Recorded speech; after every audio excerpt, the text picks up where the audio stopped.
اس زمانے میں مڈل کا امتحان بورڈ سے ہوتا تھا اور نتیجہ بھی اخبارات میں شائع ہوتا تھا۔ گرمیوں میں اس ٹھنڈے ٹھار پانی سے منہ دھونے اور اس میں پاؤں ڈال کر بیٹھنے میں بڑا مزہ آتا تھا۔ صحرائی ریت کے ٹیلے اگر رات یہاں ہیں تو صبح وہاں، یادوں کے جھرنے آنکھوں کے راستے بہنے لگے۔ ویڈیو آگے دیکھنے سے پہلے چینل کو سبسکرائب کریں اور بیل آئیکن پر کلک کریں۔ یادوں کی اس روداد کا عنوان ہے وہ اپنا کلام نہ پڑھ سکے۔ خوب اچھی طرح یاد ہے کہ وہ سردیوں کی ایک شام تھی اور ہمارے اسکول کی چھٹیاں تھیں۔ ایک روز ہمارے برادر بزرگ یعنی ہمارے چچا زاد بھائی پروفیسر صلاح الدین احمد جمالی ہمارے ملیر توسیعی کالونی عرف کھوکھرا پار والے گھر میں تشریف لائے۔ گھر کے بزرگوں سے ملنے ملانے کے بعد چلتے وقت انہوں نے ہماری انگلی تھامی اور کہنے لگے آؤ چلتے ہو تو سعود آباد چلیں۔ یہ 1966-67 کا زمانہ تھا۔ ہم نے 7ویں جماعت پاس کر لی تھی اور مڈل کے طالب علم بن جانے کی خوشی کے نشے سے سرشار تھے۔ اس زمانے میں مڈل کا امتحان بورڈ سے ہوتا تھا اور نتیجہ بھی اخبارات میں شائع ہوتا تھا۔ تو اپنے ساتھ سعود آباد لے جانے کے لیے والدین سے اجازت بھی صلاح الدین بھائی نے خود ہی لی، سو ہم ان کے ساتھ ہو لیے۔ اس زمانے میں کراچی میں قدم قدم پر سواری استعمال کرنے کا رواج نہیں تھا، پھر سعود آباد تھا ہی کتنا دور، ہمارے گھر سے فقط 2-2.5 کلومیٹر، سو رواج کے مطابق پیدل ہی چل پڑے۔ ابھی کھوکھرا پار اور سعود آباد کے درمیان کوثر ٹاؤن اور پاک کوثر ٹاؤن یا انڈس مہران نامی بستیوں کا کوئی وجود نہیں تھا۔ ان آبادیوں کے بجائے اس علاقے میں ملٹری ڈیری فارم کے لہلہاتے ہوئے کھیت ہوا کرتے تھے۔ اس ڈیری فارم کے بیچوں بیچ ایک سرسبز و شاداب باغ تھا جس میں ٹیوب ویل سے نکل کر لہر بہر بہتے ہوئے پانی کے راج بہے بہا کرتے تھے۔ گرمیوں میں اس ٹھنڈے ٹھار پانی سے منہ دھونے اور اس میں پاؤں ڈال کر بیٹھنے میں بڑا مزہ آتا تھا۔ کھیتوں سے نکل کر اچانک صحرا آ جاتا تھا۔ صحرائی ریت کے ٹیلے اگر رات یہاں ہیں تو صبح وہاں، انہی ٹیلوں کی وجہ سے تو اس علاقے کی عرفیت کھوکھرا پار پڑی تھی۔ پہاڑی تودوں کی سی شکل بنا کر کھڑے رہنے والے یہ ریتیلے ٹیلے بھی ہم بچوں کے لوٹ لگانے کے لیے بڑی آرام دہ جگہ ہوا کرتے تھے۔ راہ میں ببول کے پیڑ بھی پڑتے تھے، جھڑ بیریوں کی جھاڑیاں بھی اور نیم کی گھنی چھاؤں بھی۔ صلاح الدین بھائی ہمیں اس راہ سے لے کر کے چلے تو راستہ کاٹنے کو باتیں کرنے لگے، کہنے لگے سنو، ایک صاحب ہیں عبد الرحمان کیانی، پاک فضائیہ کے ملازم ہیں، warrant officer, master warrant officer ہیں، شاعر بڑے غضب کے ہیں۔ 1965 کی جنگ کے موضوع پر انہوں نے بڑی ولولہ انگیز شاعری کی ہے۔ جس وقت وہ ایئر فورس کی یونیفارم پہن کر اور اپنی کین ہاتھ میں لے کر جنگ نامہ سناتے ہیں تو آدمی دم سادے سنتا ہی رہ جاتا ہے۔ یہ کہہ کر صلاح الدین بھائی نے پہلے تو ان کی آواز کی گھن گرج کا نقشہ کھینچا، پھر اسی گھن گرج سے خود جنگ نامہ سنانا شروع کر دیا۔ مردان ہوش مند و خواتین باشعور، وہ شب تو یاد ہوگی ابھی آپ کو ضرور، جس شب ہمارے ملک پہ بے وجہ بے قصور ایک قوم واہیات کی افواج پرفتور چڑھائی سر میں جنگ کا سودا لیے ہوئے، تاراجیے وطن کا ارادہ لیے ہوئے۔ اس کے بعد جو سما بندھا ہے تو پتہ ہی نہیں چلا کہ قدموں تلے راستے کس راہ سے نکل گئے، کب ملٹری ڈیری فارم کا راستہ ختم ہوا اور کب ہم سعود آباد جا پہنچے۔ ہمیں سب سے زیادہ حیرت تو اس بات پر ہو رہی تھی کہ ہم سے نصف صفحے کی ایک چھوٹی سی نصابی نظم یاد نہیں ہوتی اور صلاح الدین بھائی کو پورا جنگ نامہ منہ زبانی یاد ہے۔ مگر یہ حیرت اس وقت دور ہو گئی جب کیانی صاحب کے دلکش اور دل پذیر اشعار خود ہماری زبان پر بھی چڑھ گئے۔ بعد میں تو ہمیں کیانی صاحب کا کلام ایسا حفظ ہوا اور ان کے انداز کی کچھ ایسی کاپی کرنے لگے کہ جب ربیع الاول کے مہینے میں کیانی صاحب کو اپنی مشہور و معروف نظم نعتیہ نظم پیغمبر انقلاب سنانے کے لیے ایک ہی وقت میں کئی جگہ مدعو کیا جانے لگا تو جہاں وہ نہ جا پاتے وہاں کے منتظمین سے کہتے کہ حاطب کو لے جاؤ۔ ایسی ہی ایک محفل میلاد میں جو محمدی ہاؤس آئی چندری گڑھ روڈ میں ایک غیر ملکی بینک کی ایمپلائیز یونین نے منعقد کی تھی، ہمیں ایسا مہمان خصوصی بنایا کہ ہم نے پیغمبر انقلاب اپنے معارف اسلامی کے استاد مولانا متین خطیب کے خطاب کے بعد سنائی اور استاد محترم کے ڈبے سے بڑا مٹھائی کا ڈبہ پایا۔ پہلی بار غالباً 1967 میں صلاح الدین بھائی کے گھر ہی پر منعقد ہونے والی ایک شعری نشست میں ان کو دیکھا تھا۔ جیسا سنا ویسا ہی پایا، بلکہ اس سے بڑھ کر وہ گرج گرج کر اپنے مخصوص رجزیہ ترنم میں پڑھ رہے تھے کہ ہم آسمان پاک کے شاہین و شاہ پر رکھتے نہیں کسی سے کوئی دشمنی، مگر آمادہ فساد جو ہو جائیں اہل شر، ڈالیں ہمارے ملک کی جانب بری نظر، پھر ہم قسم خدا کی مجسم عتاب ہیں، ایک قہر ہیں، بلا ہیں، غضب ہیں، عذاب ہیں، ہم ماندھیوں سے تیز، صداؤں سے تیز گام، سرسر قدم، سموم نفس، سائقہ خرام، اٹھتے ہیں جب فضاؤں میں لے کر خدا کا نام، فتنہ گرانے دہر سے لینے کو انتقام، چلتے ہیں جیسے تیر کمانوں سے چھوٹ کر اور گرتے ہیں بجلیوں کی طرح ٹوٹ ٹوٹ کر۔ واقعی لوگ دم سادھے سن رہے تھے، اور سننے والوں میں اسکول کا یہ ننھا مننا تھا بچہ بھی شامل تھا، جس کے جوش و جذبات اور بلبلوں سے لبریز حافظے میں پوری نظم سما گئی۔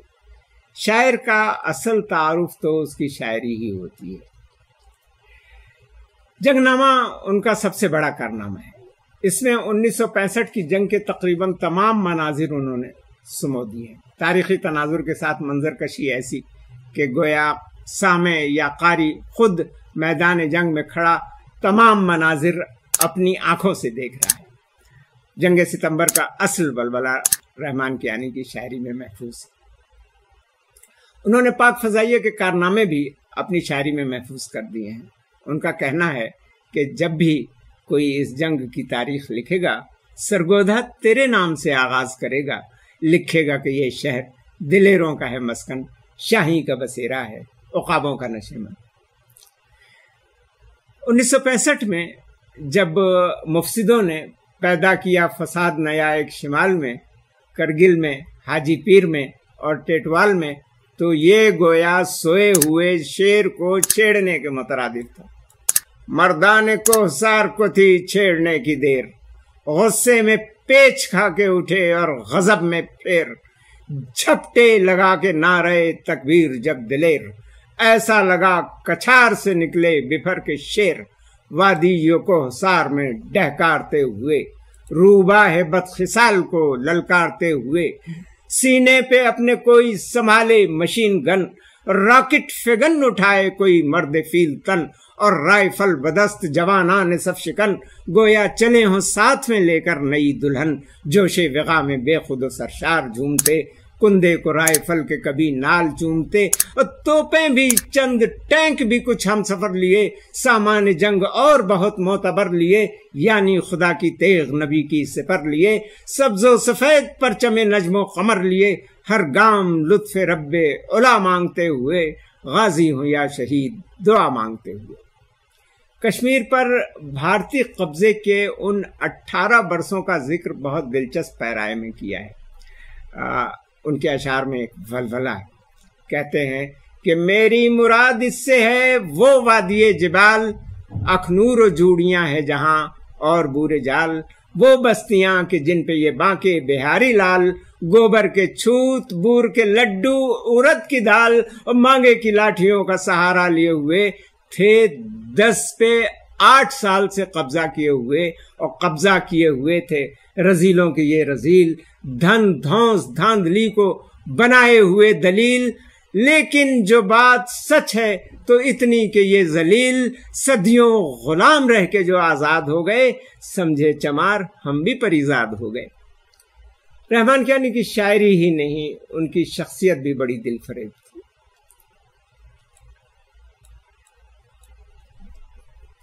نہایت شفیق، ملنسار، بے تکلف، قدر ضدی مزاج اور زودرنگ، ناراض بہت جلد ہو جاتے تھے، مگر ہم طالب علموں سے ہونے والی خفگی دیر پا نہیں ہوتی تھی۔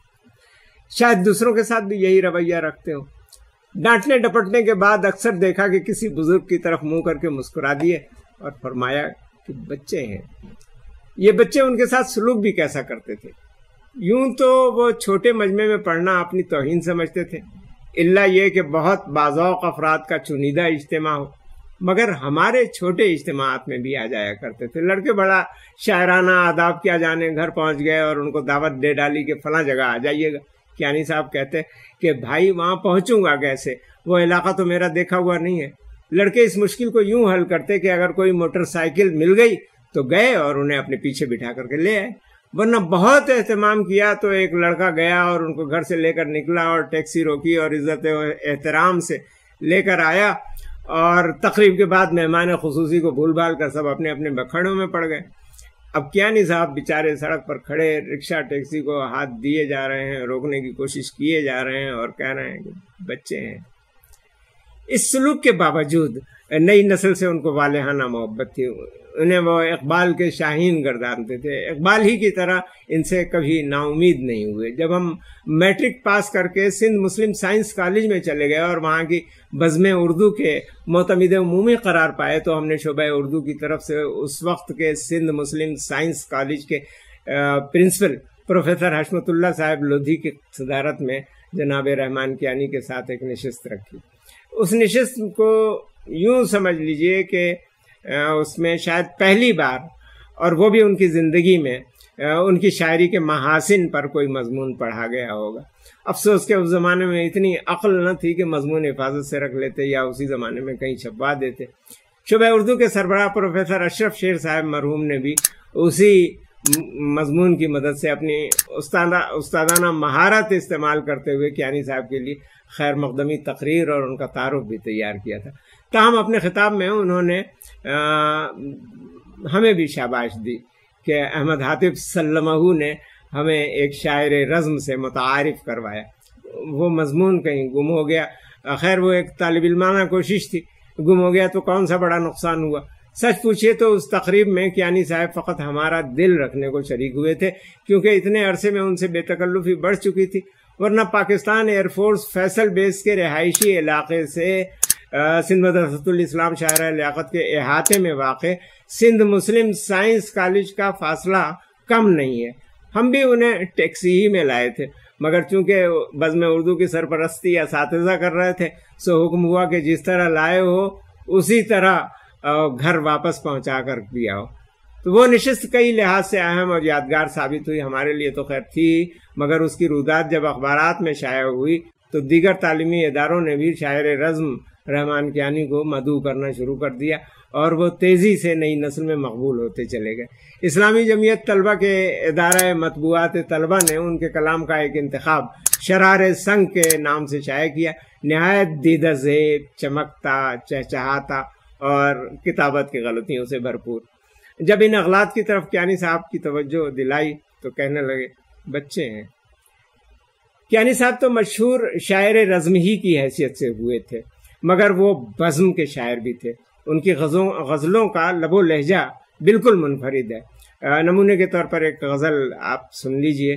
کہتے ہیں کہ عقل قدے کو تاہ سے اپنے رکھتی ہے معیار بلند، منبر سے محراب کو اونچا، مسجد سے مینار بلند. پتھر کاٹ کے جانے کتنے تاج محل تعمیر کیے، مٹی کے ایک ڈھیر سے لیکن ہو نہ سکا معمار بلند.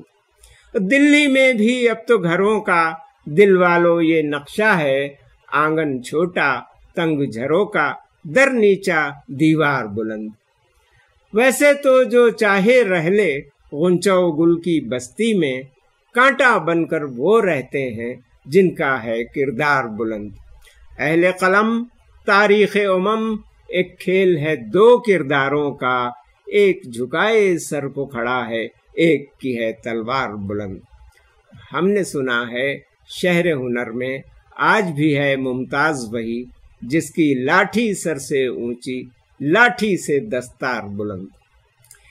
اس غزل سے، بلکہ اس غزل کے آخری شعر سے ایک بہت دلچسپ واقعہ وابستہ ہے. ایوب خان کا دور تھا. ٹھٹھا میں ایک مشاعرہ منعقد ہوا. یہ وہ زمانہ تھا جب ایوب خانی آمریت کے خلاف تحریک زوروں پر تھی. مشاعروں تک میں CID کے کارندے اپنی کارگزاری دکھانے پہنچ جایا کرتے تھے۔ اس مشاعرے میں کیانی صاحب نے یہی غزل پڑھی۔ مشاعرے کے اختتام پر خفیہ پولیس کے ایک بوجھ بجھکڑ نے انہیں گورنر مغربی پاکستان نواب افکال آباد کی دست درازیوں اور دستار پر آخری شعر میں چوٹ کرنے کے الزام میں گرفتار کر کے مقامی تھانے میں بند کر دیا۔ کیانی صاحب نے ساتھی شاعروں میں سے کسی شاعر کو اپنے دفتر کا نمبر دیا اور کہا کہ وہاں اطلاع کر دینا۔ صبح جب ایئر فورس کے سپاہیوں نے تھانے پر چھاپا مارا تو پورا کا پورا تھانہ کانپا جا رہا تھا اور تھانے دار فریاد کر رہا تھا کہ سر ہم نے تو ان کے ساتھ کچھ نہیں کیا، سر ہم نے تو ان کے ساتھ کچھ نہیں کیا۔ کیانی صاحب نے بھی تائید کی کہ ہاں کیا تو کچھ نہیں، بس رات بھر کھرری چارپائی پر سلایا۔ یہ قصہ کیانی صاحب بڑے مزے لے کر اور مسکرا کر کے بیان کیا کرتے تھے۔ بھٹو صاحب کے دور میں مولانا کوثر نیازی نے ایک کل پاکستان نعتیہ مشاعرہ منعقد کروایا۔ کیانی صاحب کو اس سرکاری مشاعرے میں شرکت کرنے پر کچھ تذبذب تھا، مگر جب دوستوں نے بھی بتاکید منع کرنا شروع کر دیا کہ ان سرخوں کے مشاعرے میں جانے کی کوئی ضرورت نہیں تو ضد پکڑ لی، کہنے لگے اب تو ضرور جاؤں گا۔ وہاں پڑھنے کے لیے خاص طور پر ایک نعتیہ نظم کہی۔ اس نظم کا پہلا ہی شعر تھا کہ اے میری قوم کے اہل زر دوستو، محترم مقتدر با اثر دوستو۔ یہی نظم بعد کو پیغامبر انقلاب کے نام سے مشہور ہوئی۔ اس نظم نے مشاعرہ لوٹ لیا۔ ایک تو نظم بے حد طویل، پھر باز بند فرمائش کر کے بار بار سنے گئے۔ کیانی صاحب کے آگے کسی کا چراغ روشن نہ رہ سکا۔ نتیجہ یہ کہ کیانی صاحب پر سرکاری اداروں اور سرکاری مشاعروں کے دروازے ہمیشہ کے لیے بند کر دیے گئے۔ اس پر انہوں نے فرمایا کہ رحمان کے لیے یہ سنا ہے کہ ان دنوں اقبال کی طرح سے کیے دل کی آگ تیز، مشعل بدست ملت آسودہ خواب کو آواز دے رہا ہے برائے خدا بخیز۔ حد ہو گئی کہ سازش اقوام کے خلاف کرتا ہے مرد پاک کو آمادہ ستیز۔ کارندگان نشر و اشاعت کو حکم دو، لازم ہے اس کے شعر کی تشہیر سے گریز، اور دانشوران خاص سے کہہ دو کہ اس کا نام فہرست اہل شعر و سخن سے نکال دیں۔ یہاں ایک بات دلچسپی کا باعث ہوگی کہ کیانی صاحب اپنے ضدی مزاج کے باوجود اصلاح قبول کر لیتے تھے، بالخصوص مولانا ماہر القادری کی طرف سے کی جانے والی اصلاح۔ اپنی مشہور نعت نبی ملاحم میں انہوں نے ایک شعر یوں کہا تھا کہ نعت رسول کا یہ طریقہ عجب نہیں، سمجھیں عوام شامل حد ادب نہیں۔ مولانا ماہر القادری کے مشورے پر انہوں نے دوسرا مصرع بامحاورہ بنانے کے لیے یوں کر لیا کہ سمجھیں عوام داخل حد ادب نہیں۔ اس طرح اوپر کی نظم جو ابھی آپ کو سنائی ہے، اس نظم میں جو یہ مصرع تھا کہ لازم ہے اس کے شعر کی تشہیر سے گریز، تو مولانا ماہر القادری نے اس پر اعتراض کیا کہ تشہیر تو رسوائی کے معنوں میں استعمال ہوتی ہے۔ تو اس پر کیانی صاحب نے اس مصرے کو بھی تبدیل کر لیا اور تشہیر کا لفظ بدل دیا، مصرع یوں کر لیا کہ لازم ہے اس کے شعر کی تبلیغ سے گریز۔ ان سے آخری ملاقات بڑے عجیب حالات میں ہوئی۔ غالباً وہ تنگ دستی کے سخت دور سے گزر رہے تھے، جس کا اظہار تو انہوں نے نہیں کیا مگر اندازہ ہو گیا۔ ان پر ان کی اپنی ہی غزل کا یہ شعر صادق آتا ہے کہ صبا کی طرح نہ کوئی قرار کو ترسے، تمام عمر چلے اور دیار کو ترسے۔ بلکہ اسی غزل کا ایک شعر اور بھی ہے کہ گلوں کے نام پیام بہار جو لائے، گلوں کے نام پیام بہار جو لائے، قدم قدم شجر سایہ دار کو ترسے۔ ہماری شادی کے زمانے میں لاہور منتقل ہو چکے تھے، شریک نہیں ہو سکے۔ شادی کے بعد ہم نئی نویلی دلہن کو لے کر لاہور جا پہنچے۔ لاہور کی گلرنگ بستی گلبرگ میں ان کا مکان ڈھونڈ رہے تھے۔ یہ 23 اگست 1989 کی بات تھی۔ اس شام ہم گلبرگ کی گلیوں میں انہی کا ایک مقطع گنگناتے پھر رہے تھے کہ پہنچ ہی جائیں گے رحماں دیار گل میں کبھی، صبا کی طرح گلے تر کی جستجو کرتے۔ یکایک جستجو کامیاب ہو گئی، ان کا مکان سامنے آ گیا اور اس مکان پر لگی ہوئی تختی نظر آ گئی، عبد الرحمان کیانی۔ ایک زنجیر لٹک رہی تھی جسے ہم نے زنجیر عدل جان کر دروازے سے بجا دیا۔ اندر سے ایک خاتون